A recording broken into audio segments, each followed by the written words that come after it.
Elon Musk targets Apple as the left-wing meltdown over Twitter continues. Senator James Lankford takes a stand while a dozen Republicans crumble on the Respect for Marriage Act. Plus, Joe Biden continues his war against American energy production. All that and more. I'm Bobby Eberle. This is a 13-minute news hour. God bless the United States of America.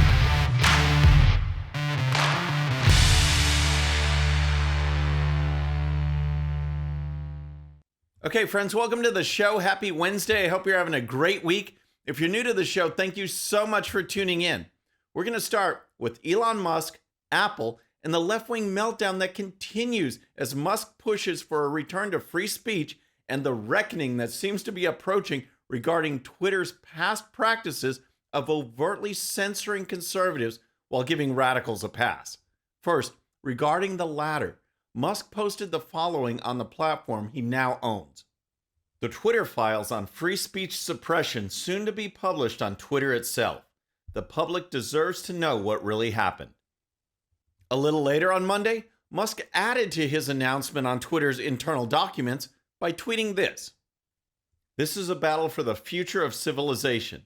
If free speech is lost even in America, tyranny is all that lies ahead. This is serious stuff, friends.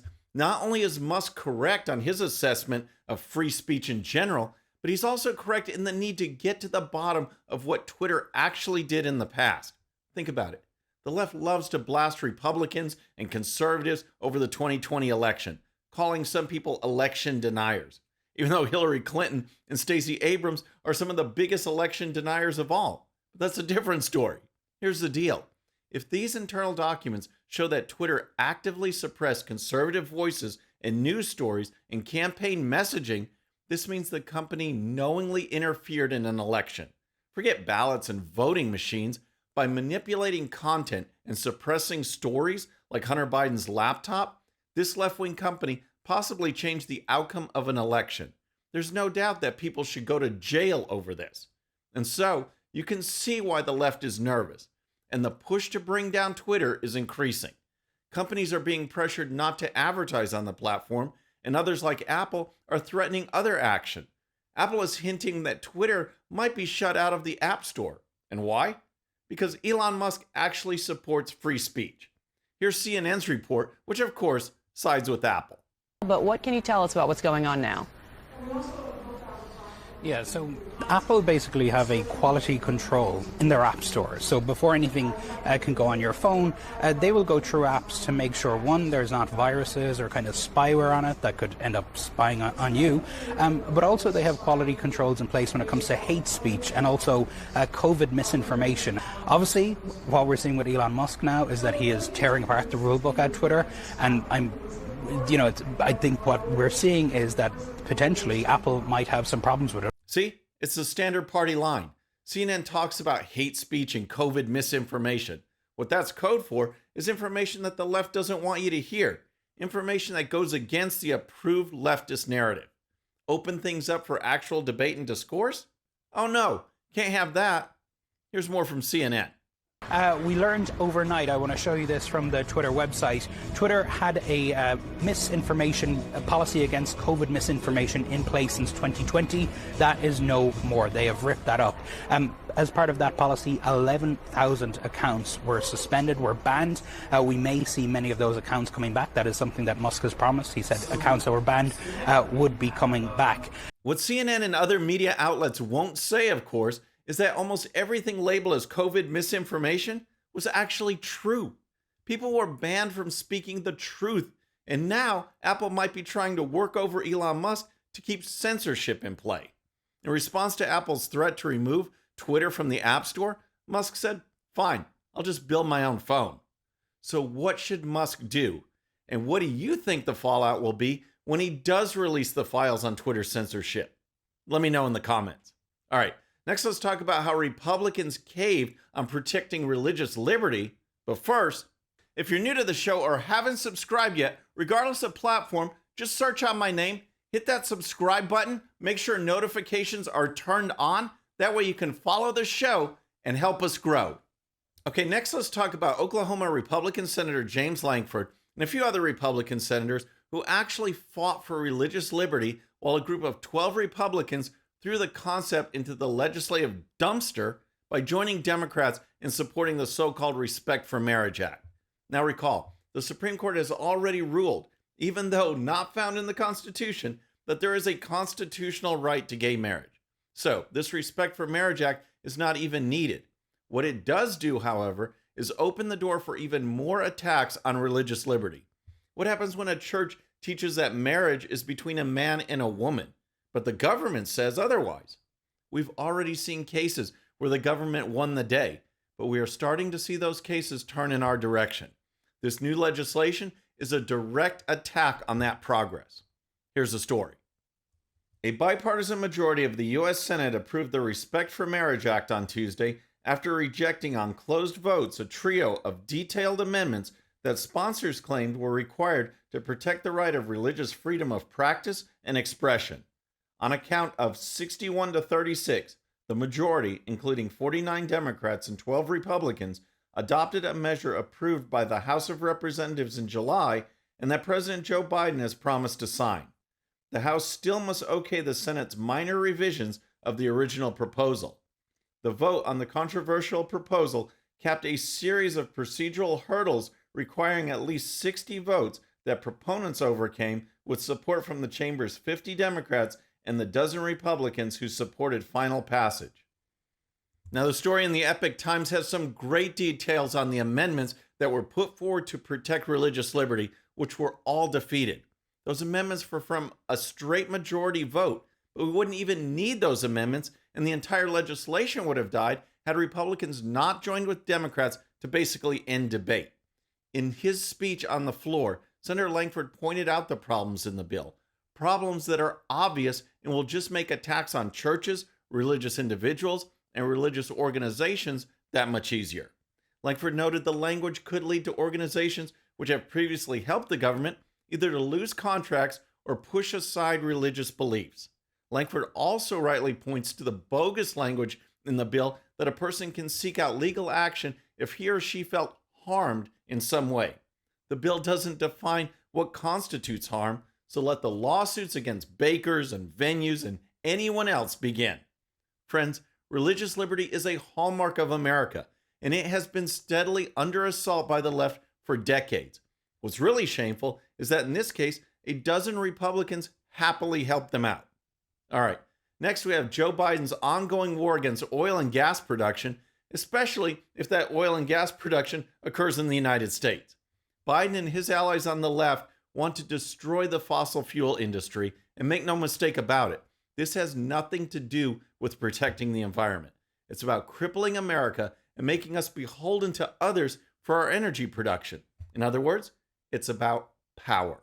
An energy-independent America is more powerful. An energy-independent America is more free. Both those concepts fly in the face of the far left and the global world order. Friends, pushing out fossil fuels will ruin the economy, and so-called renewable sources can't handle the energy requirements. California wants to do away with all gas-powered vehicles, and yet the state can't even produce enough electricity to avoid rolling blackouts and brownouts. So how are they going to handle millions of electric cars plugging into the same grid? They can't, and everyone knows it. But back to Biden. He's now saying, sure, we can drill for oil, just not in America. He's now easing sanctions on Venezuela so companies can drill there. It makes no sense. Tom Pyle, who is president of the American Energy Alliance, agrees. The White House says there's plenty of opportunities for oil companies to drill here. They're just choosing not to. What say you? Well, it's completely inaccurate. In fact, it's a flat-out lie. You know, we've basically tracked about 125 specific actions that this administration and the Democrat Congress have done to slow down or stop oil production in America. Actually, he has an America Last energy policy. He would rather get oil from Iraq, Saudi Arabia, and now Venezuela than he would from Texas, New Mexico, and North Dakota.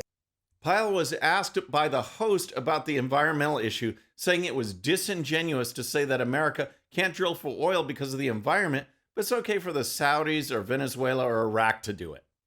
Well, it's not only disingenuous, but actually production in Venezuela has been decimated, the industry, because of Maduro and his socialist policies.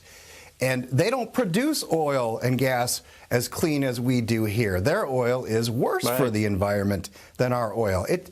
It's not about the climate. It's about an agenda where they do not want these resources. He even said it right before the election. No more oil in this country. Biden absolutely did say that. And we see the disastrous effects of his energy policies. It just shows you how important the presidency is and why we need to get it back in 2024. All right, next let's talk about the CDC and COVID, because as time goes on, more and more information is coming out that proves that what we were told about COVID vaccines was completely false. The mantra is that it's safe and effective. Well, on the last show, I went over the two main talking points that were used to push vaccine usage and vaccine mandates. One, if you get the vaccine, you won't get COVID. Joe Biden said it. CDC director said it. That claim is 100% false. Number two, if you get the vaccine, you won't spread COVID. That claim, in my opinion, is even worse than the first because it was used to shame and shun and fire people. That claim is also 100% false. Now, according to a story by Just the News, data obtained from the CDC shows a strikingly high number of complications experienced by the first recipients of the vaccine. Here's the story. The earliest demographics to get COVID-19 vaccines, such as healthcare workers, reported a surprisingly high rate of serious complications from them, according to data the CDC turned over under court order. Among the 10 million plus users of the agency's vSafe active monitoring smartphone app through July, 8.5 million of whom signed up between December 2020 and April 2021, before all adults were eligible for COVID vaccines, nearly 8% said they required medical care after receiving the vaccines. Nearly 8%. And yet no mention of this month after month after month, while Biden, the Democrats, and the media continued to push lockdowns, masks, and forced vaccinations. Forced. For something that doesn't stop you from getting COVID or spreading COVID. Just let that sink in. The story goes on to say that the information was obtained through Freedom of Information Act requests by the Informed Consent Action Network, or ICANN. One other piece of interesting information from the ICANN request is that this vSafe monitoring app mentioned in the story, in which vaccinated people provide feedback to the CDC on adverse reactions, does not even include cardiac symptoms in their list of checkboxes. People have to write that in themselves, even though reports are piling up on chest pains and myocarditis in vaccinated individuals. More and more information is likely to come out, and we can never let this happen again. And think about it. The CDC is still recommending that children, little people who have essentially zero chance of dying from COVID or even getting sick, the CDC says that children should receive multiple injections of an experimental drug. No way. Friends, that's our show for today. I hope you enjoyed it. And don't forget, if you're new to the show or haven't subscribed yet, regardless of platform, just search out my name, hit that subscribe button, make sure notifications are turned on. That way you can follow the show and help us grow. Thank you so much for tuning in. Our next show will be Friday evening at the usual time. Until then, I'm Bobby Eberle. This is a 13-minute news hour.